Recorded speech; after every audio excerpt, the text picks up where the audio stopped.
आज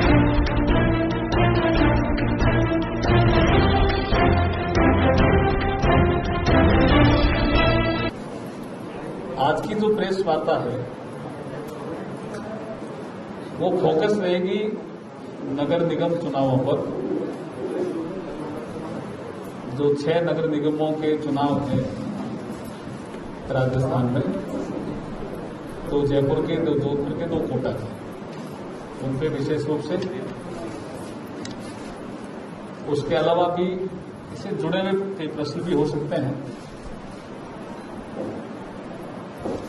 एक विषय, क्योंकि ये जो मानसून सत्र हमारा समाप्त हुआ, इस सत्र के बाद मैं पहली बार जयपुर आया हूं, तो ये मानसून सत्र कैसे इम्पोर्टेंट था देश के लिए, इस विषय को हल्का सा टच करूंगा। एग्रीकल्चर रिफॉर्म, लेबर रिफॉर्म और एफसीआरए में जो हमने अमेंडमेंट किया उसको लेकर। तो पहले मैं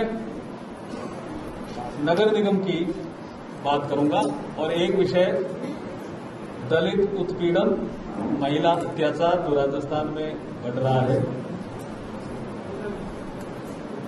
नेशनल क्राइम ब्यूरो का जो रिपोर्ट है उसमें राजस्थान अगुवाई कर रहा है। ये 2-3 विषय रहेंगे साथियों। पहला, नगर निगम। देखिए, कांग्रेस ने एक सोची समझी चाल या षड्यंत्र भी कह सकते हैं। उनको लगा कि भारतीय जनता पार्टी का जनाधार शहरों में ज्यादा है, हम नगर निगमों में ज्यादा जीत नहीं पाते हैं। आपने देखा होगा कि अशोक गहलोत जी के इस बार शासन में आने के बाद जो नगर निगम परिषद और पालिकाओं के चुनाव हुए, उसमें 3 नगर निगम थे, उदयपुर, बीकानेर और भरतपुर।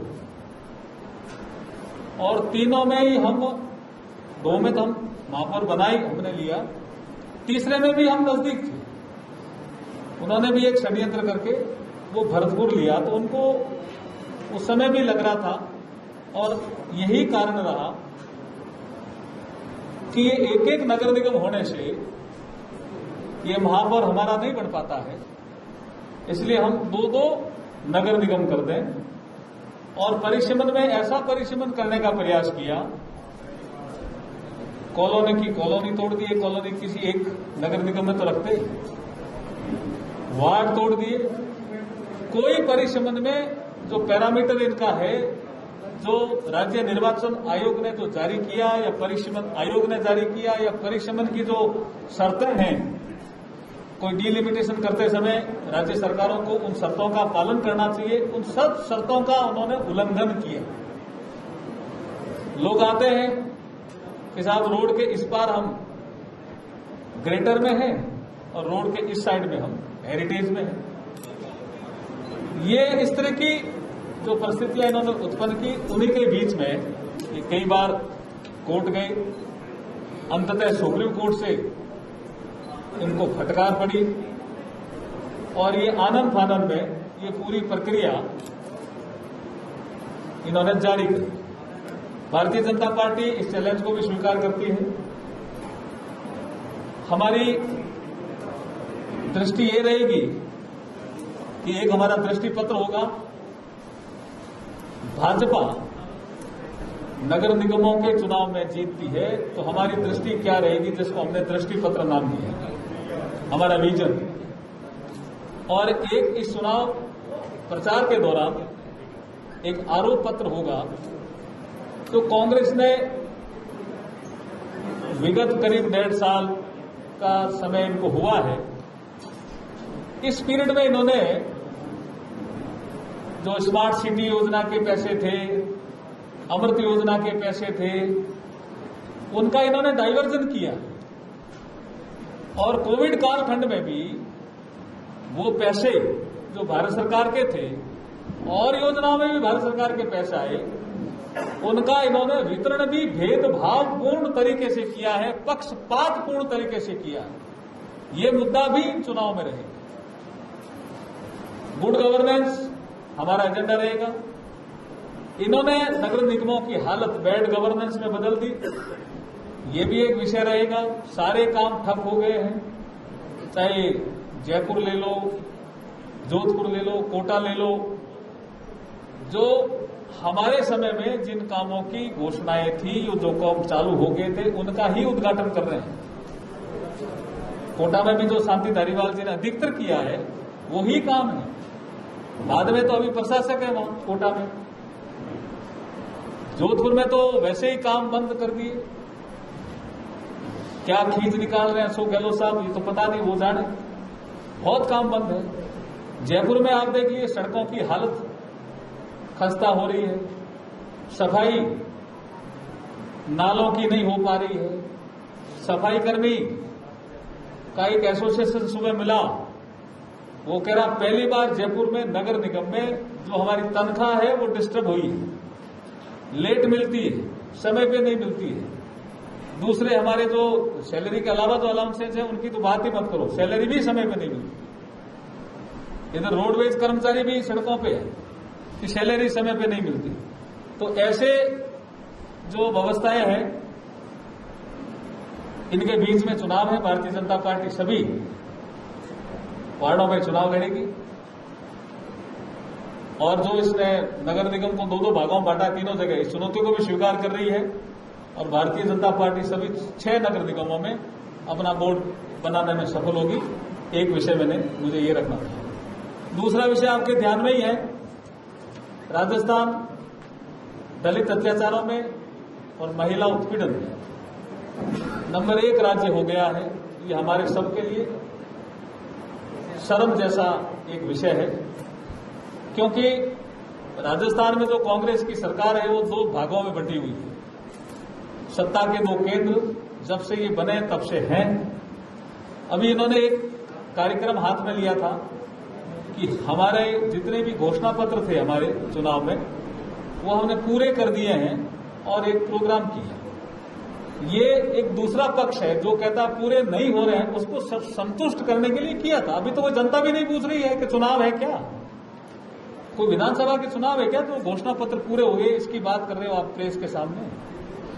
क्योंकि एक पक्ष लगातार कह रहा है, जयपुर में ही नहीं, वो दिल्ली मीडिया को भी कह रहा है, दिल्ली में जो कांग्रेस के आका है, आला कमान है, उनको भी कह रहा है कि जो हमने घोषणाएं की थी जनता के बीच में जाकर के, हम सत्ता में आएंगे तो हम ये काम करेंगे, पूरे नहीं हो रहे हैं। उसको संतुष्ट करने के लिए या उसको जवाब देने के लिए अब इन्होंने एक कार्यक्रम किया था। और तो और हाथरस की घटना के साथ 12 की घटना का इक्वेट करते हुए हमारे राजस्थान के मुख्यमंत्री ये कहते हैं कि 12 में जो लड़कियां थी वो लड़कों के साथ स्वयं गई।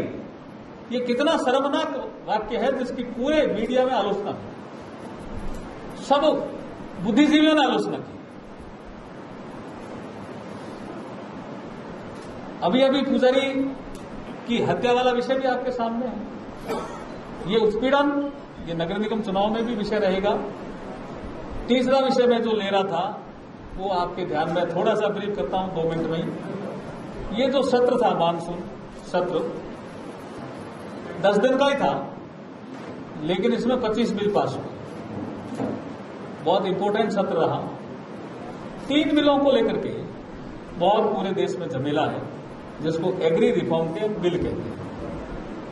देखिए, हमारे घोषणा पत्र में तो ये था कि हम आएंगे सत्ता में तो हम एग्रीकल्चर सेक्टर में सुधार करेंगे।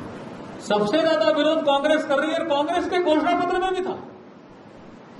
ये कितना दुर्भाग्यपूर्ण है, उनके घोषणा पत्र में भी था।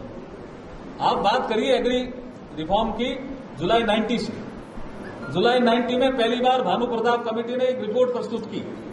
उस समय पीएम थे वीपी सिंह जी और कृषि मंत्री थे चौधरी देवीलाल जी, वो डिप्टी पीएम भी थे। और भानु प्रताप कमेटी की रिपोर्ट उन्होंने ली और कहा हम काम करेंगे, लेकिन वो समय पे ज्यादा समय तक रहे नहीं, वो काम कर नहीं पाए। फिर नरसिंहा राव जी आ गए, 5 साल हो रहे, उन्होंने कुछ और सुधार तो किए, उदारीकरण, प्राइवेटाइजेशन, उसमें तो कई सुधार किए उन्होंने, लेकिन एग्री रिफॉर्म उन्होंने छोड़ दिया। उसके बाद गठबंधन की सरकारें आई, कुछ ज्यादा कर नहीं पाई। अटल जी के समय 3 बड़े निर्णय हुए। एक तो केसीसी का जो जन्म हुआ वो अटल जी के शासन में हुआ, ये बड़ा रिफॉर्म है एग्रीकल्चर सेक्टर में। दूसरा प्रधानमंत्री ग्राम सड़क योजना, क्योंकि किसानों का अनाज उपज मंडी तक आने लगा, बाजार तक आने लगा, एक बहुत बड़ा काम था। फसल बीमा योजना की शुरुआत हुई, बहुत बड़ा काम था। फिर 10 साल मनमोहन सिंह जी रहे, उन्होंने हाथ ही नहीं लगाया। स्वामीनाथन आयोग भी उन्होंने बनाया, उनकी रिपोर्ट 2006 में आ गई, हाथ ही नहीं लगाया। क्या अब इतने लंबे समय से तो चीज चल रही थी एग्रीकल्चर रिफॉर्म, क्या नहीं करना चाहिए था? ये किया तो हल्ला मचा रहे। एक सुधार है लेबर रिफॉर्म, 44 तरह के कानून थे सब। मिनिमम वेजेज में 11,000 से अधिक दरें थी। चाय बागान में काम करने वाला पत्ती चुगता है, उसकी दर मिनिमम वेज अलग है। पैकिंग करने वाला मजदूर, उसकी मिनिमम वेज अलग है। जो बारदाना ला करके देता है, उसकी मिनिमम वेज अलग है। उन 11,000 दरों को 200 दरों में किया और 44 तरह के जो कानून थे उनको खाली 4 संहिताओं में बदला हमने। वेतन संहिता से लेकर के, लेबर सिक्योरिटी से लेकर के, सोशल सिक्योरिटी से लेकर के, सेफ्टी से लेकर के, ये हमारी संहिता है। सरल किया हमने, इसका भी कुछ लोग विरोध कर रहे हैं। और तीसरा विरोध अधिकतर जो मीडिया में मैं देख रहा हूं वो FCRA का कर रहे हैं। FCRA में क्या है?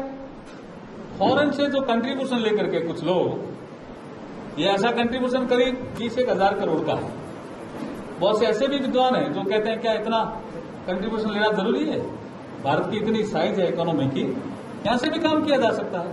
लेकिन हमने उसमें कुछ ऐसा कुछ नहीं किया। हमने कहा FCRA आप ले सकते हो, लेकिन अभी क्या था, एक किसी ने फंड लिया और 50% पैसा आप एडमिनिस्ट्रेटिव खर्च पे खर्च कर रहे हो, उसको हमने लिमिट की भी 20% कर सकते। ये तो कहा ही नहीं है कि आप एडमिनिस्ट्रेटिव खर्चा कर ही नहीं सकते। लेकिन एक ऐसा भी एनजीओ है कई जो पैसा तो लेते थे खुद, दूसरे छोटे छोटे एनजीओ को ट्रांसफर कर देते थे।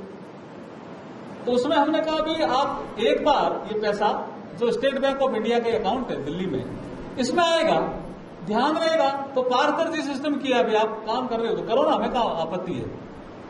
लेकिन काम तो सारे देश इतने ही होने चाहिए ना। ये 3-4 चीजें मुझे कहनी थी।